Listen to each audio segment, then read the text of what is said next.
अब श्री कृष्ण जी का इतिहास देख लो। श्री विष्णु जी अवतार श्री कृष्ण जी, श्री राम वाली, श्री रामचंद्र जी के जीवन वाला भोग भोग के वो प्राणी श्री कृष्ण रूप में फिर जन्म हुआ। सारा जीवन दुखी रहा श्री कृष्ण, सारा जीवन जेल में जन्म हुआ, माता पिता कैद में, कभी मामा शत्रु हो गया, कभी पूतना मारने जा रही है, कभी केसी, कभी तानौर शत्रु हो गया, कभी जरासेंग लड़ने को आ रहा है, कभी शिशुपाल से युद्ध हो रहा है, कवासुनी हो रही है, और कभी फिर काल्यवन आ रहा है। इस दुख में श्री कृष्ण जी ने मथुरा का त्याग कर दिया और ऐसे स्थान पर रहने लगे जहां कोई ना पहुंच सके। समझदार व्यक्ति यही सोचते हैं राड से बाढ़ अच्छी होती है, झगड़े से बचाव अच्छा होता है। श्री कृष्ण जी उन सबको भी मार सकते थे, क्योंकि वो त्रिलोक के में एक विभागीय मंत्री है, विशेष शक्ति होती है प्राणी में, वो उनके अंदर शक्ति थी। लेकिन यही सोचा था कि किस किस ने मारूं, या तो सबकी बुद्धि भ्रष्ट। तो श्री कृष्ण जी ने द्वारका बनाई। समुद्र के बीच में एक टापू था जिसका केवल एक गेट था, द्वारिका, एक द्वार की नगरी। और ये सोच करके वहाँ यदि इतनी दूर पहले तो कोई आवेगा नहीं, ऐसे स्थान पर जा रहे हम, और वहाँ कोई आवेगा युद्ध करने तो हम एक ही तरफ से उसका सामना कर सकते हैं, इसलिए एक गेट था उसका, और बाकी 3 समुद्र था 3 तरफ। तो वहाँ श्री कृष्ण जी चले गए, अपना अधिकतर सारा ही जीवन वहाँ व्यतीत किया। यहाँ तो ज़्यादा से ज़्यादा 18 साल के 20 वर्ष के तक यहाँ रहे थे द्वारका में, और बाकी फिर लगभग 200 वर्ष तक जिए थे श्री कृष्ण जी, और बाकी का समय द्वारका में व्यतीत किया था उन्होंने। तो अब ये जो लोग अनजान संत ऋषि, ये गुरु नकली हमें भ्रमित करते हैं कि द्वारका का उस गोवर्धन का की परिक्रमा करनी चाहिए और वृंदावन अवश्य जाना चाहिए, मथुरा में अवश्य जाना चाहिए, वहाँ हमारे भगवान ने लीला की है, उनके चरण कमल टिके हैं, वहाँ घूमा करते थे, स्नान किया करते थे। अरे श्री कृष्ण जी यहाँ तक 20 वर्ष रहे थे इस मथुरा में, बाकी 180 साल तो वहाँ रहे हैं द्वारका में, और वहाँ का नामो निशान मिट गया उस द्वारका को। इसलिए वहाँ खत्म की द्वारका, समुद्र में डूब गई श्री कृष्ण जी की मृत्यु के बाद, और यादों का विनाश हो गया था, आपस में लड़के मर गए थे, और जो बाकी शेष औरतें बची थी उनको अर्जुन ले आया था, सब खाली हो गई थी द्वारका। उसके बाद वो समुद्र ने डबो दी थी, अंदर चली गई। कारण यही था कि भगवान ने सोचा कि यहाँ आएंगे फिर ये धक्के खान द्वारका में इतनी दूर, इसलिए उसका नामो निशान मिटवा दिया था। अगर आज द्वारका होती तो ये नकली कहते द्वारका में भगवान रहे थे, वहाँ जाया करो, वहाँ बहुत पुण्य होता है। उस द्वारका में तो सत्यानाश होया था, सारे यादों कटका मर गए थे वहाँ पर। आज भी जाते हैं वहाँ बहुत से श्रद्धालु। तो कहने का भाव यह है कि जब तक आत्मज्ञान बिना नर भटके, इस तत्व ज्ञान बिना नर भटके, कदे मथुरा कदे काशी। फिर श्री कृष्ण जी का फिर कैसे अंत हुआ?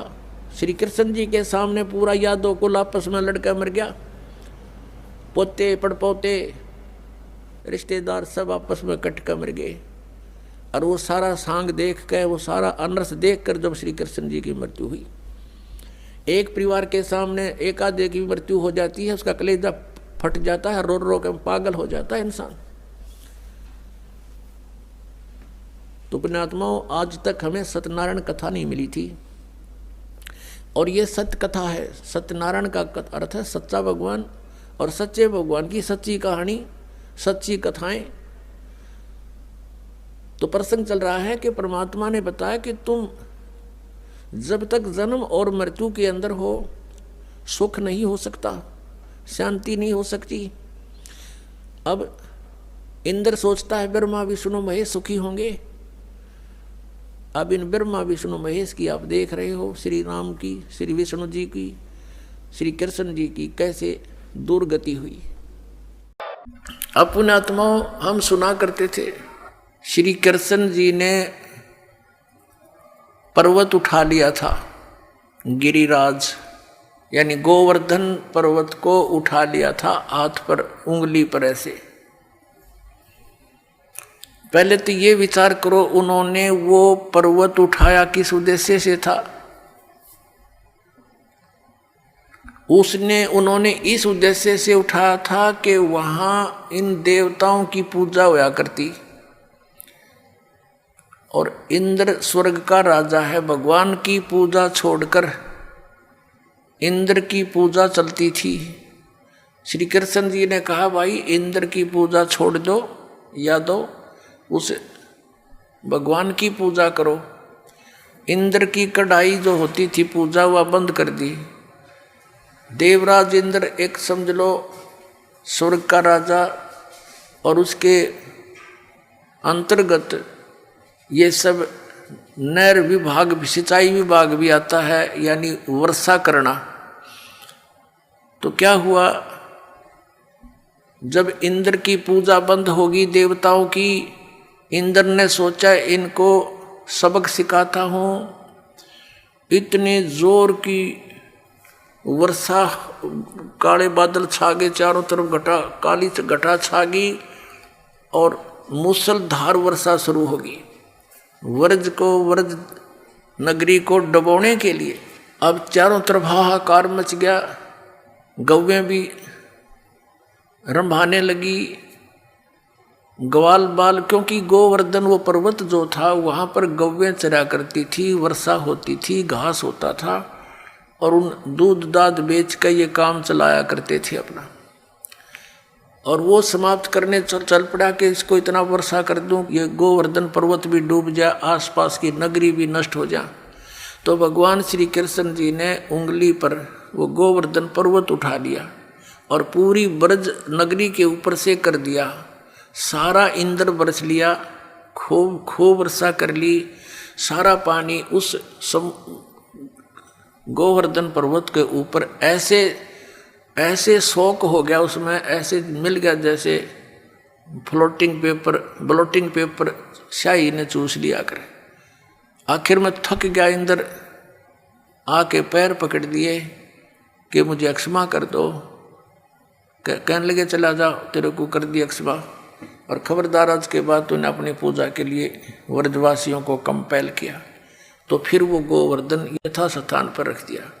अब पुण्यात्माओं जी, जो गुरु लोग हमें ये शिक्षा देते थे और ये कथा सुनाते थे, श्री कृष्ण जी ने गोवर्धन उठाया, और फिर वो इन्हों कहते थे देवी देवताओं की पूजा करो, श्राद्ध निकालो। अरे भले आदमी हो, श्री कृष्ण जी ने तो देवताओं की पूजा छुटवाई थी, तुम दंड कर रहे हो, उनके विपरीत ज्ञान दे रहे हो, गुण गा रहे हो श्री कृष्ण के, और तुम इसको भगवान बता रहे हो। परमात्मा कहा करते थे कि केवल एक इस लीला से ही तुमने उसको भगवान मान लिया, ये तुम्हारी नासमझी है, बालक बुद्धि है कि ये कंप्लीट गॉड मान लिया तुमने, गोवर्धन उठा लिया था। क्या बताते हैं परमात्मा? कहते हैं गोवर्धन श्री कृष्ण धारो और द्रोणोगिरी हनुमंत, शेष नाग सब सृष्टि उठारा, इनमें कौन भगवंत। यदि तुम एक ही इस लक्षण से, इस चमत्कार से कि श्री कृष्ण जी ने गोवर्धन उठा लिया, हनुमान जी ने तो फिर द्रोणागिरी उठाई, और आप ही लोक वेद सुनाते हो ब्राह्मण लोगों के शेष नाग के सिर पे कहते हैं एक कूर्म है, कूर्म के ऊपर एक शेष नाग है, शेष नाग के सिर पे एक बैल है, और उसके ऊपर फिर सारी पृथ्वी रखी है। कहते तुम मानते हो कि शेष के सिर पे सारी सृष्टि है शेष नाग के, तो यो सारे ब्रह्मांडा तुम्हारे पूरे ब्रह्मांड ने उठा रहा, समझ लो पूरी पृथ्वी उठा रहा। तो इनमें भगवान कौन सा है? श्री कृष्ण है या हनुमान जी है या शेष नाग है तुम्हारा भगवान? केवल इसी लक्षण से तुमने भगवान इसको कंप्लीट गॉड मान रखा, पूर्ण परमात्मा। फिर क्या बताया? कहते हैं समुद्र पाट लंका गयो, सीता का भरतारे, अगस्त ऋषि ने ये सातों पी लिए, इनमें कौन करता रे। ये इस चीज से ये परिचित थे नहीं गुरु लोग यहाँ के हमारे। वो ये कहा करते श्री रामचंद्र जी ने समुद्र के ऊपर पुल बना दिया। परमात्मा कहते हैं यदि तुम इसी लक्षण से इसको भगवान मान बैठे तो क्या बताते हैं कि समुद्र पाट लंका गयो, यानी समुद्र को आट के पत्थर उसको ऊपर रख के और लंका चला गया। कौन? सीता का अवतार। और अगस्त ऋषि ने सातों पी लिए, इनमें कौन करतार? एक अगस्त नाम के ऋषि थे, उन्होंने किसी कारणवश किसी अपनी जिद के ऊपर अहंकारवश समझो वो सातों समुद्रों को एक घूंट में पी लिया था, ऐसे चुल्लू उठाकर ऐसे पी लिया था। सब समुद्र खाली हो गया था, अकेली पृथ्वी रह गई थी। अब पुण्यात्मा, अब परमात्मा कहते, फिर ऋषियों की प्रार्थना से उन्होंने फिर वापस उसको कुरला कर दिया तो भर गए थे।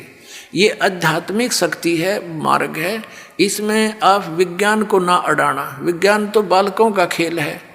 ये जहाज बना लिए, इससे मांडी पाए के कंप्यूटर बना लिए हैं, परमाणु बम बना लिए, और 2 साल वर्षा ना करे भगवान, ये धरे धराए रह जा थारी साइंस किधर ढूंढे नहीं पाओ। जर लगे खड़े खड़े इन जहाजों के ऊपर कुछ बैठनिया नहीं पाओ।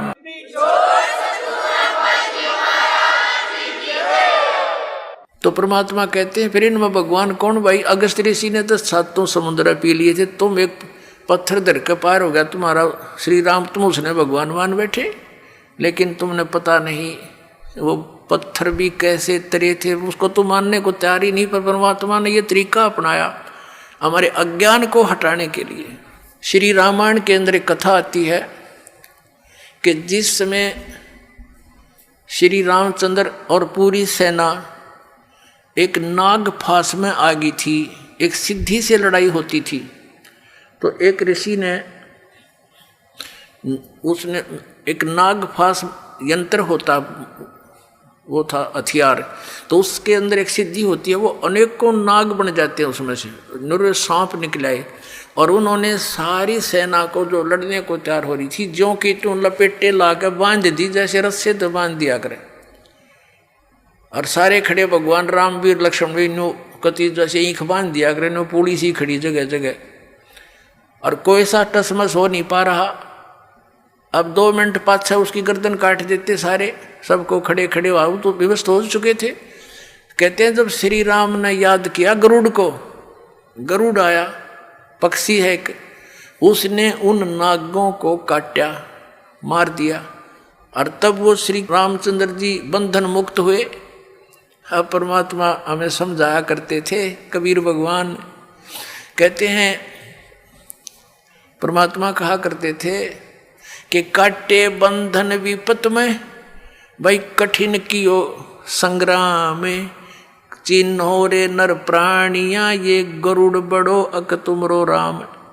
अब परमात्मा कहा करते काटे बंधन विपत में, कठिन कियो संग्राम, और चिन्हो रे नर प्राणिया यो गरुड़ बड़ाक तुम्हारा राम। ये कौन सा भगवान है इनमें बताइए? वो तो बंदा खड़ा थारा भगवान, तो और गरुड़ नाक उसकी सहयोग करी, तो कौन सा परमात्मा तो इसमें? तो इस तरह के तर्क देकर भगवान ने खूब समझाना चाहा कबीर परमात्मा ने, पर हमारी बुद्धि पर पत्थर डाल रखे थे इन अज्ञानी ऋषियों ने।